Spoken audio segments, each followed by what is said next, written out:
Hi friends, good morning. నేను ఇక్కడ బియ్యం నానబెట్టాను ఒక గంట ముందు. ఆ నానిన బియ్యాన్ని కొబ్బరి వేసి మిక్సీ జార్లో ఇదిగోండి ఈ విధంగా మిక్సీ వేసి పక్కన ఉంచుకోవాలి. నేను ఇక్కడ పాలు అనేది ఒక బండిల్లో వేస్తున్నాను.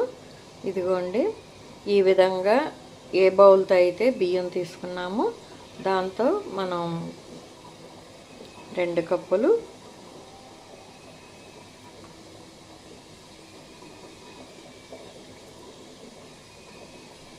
2.5 బౌల్స్ అయితే వేసాను.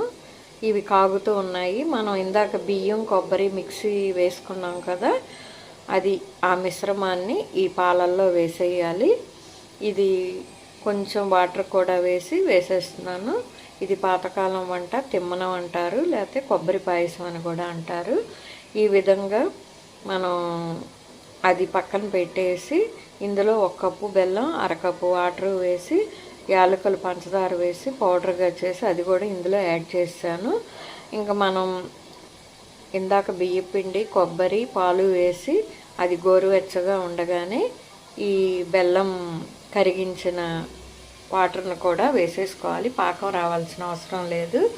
ఈ విధంగా మనం మొత్తం కలుపుకోవాలి. ఇంకొంచెం జారుగా కావాలంటే కొంచెం బెల్లాన్ని ఎక్కువగా యాడ్ చేసుకోవాలి. తిమ్మనం అనేది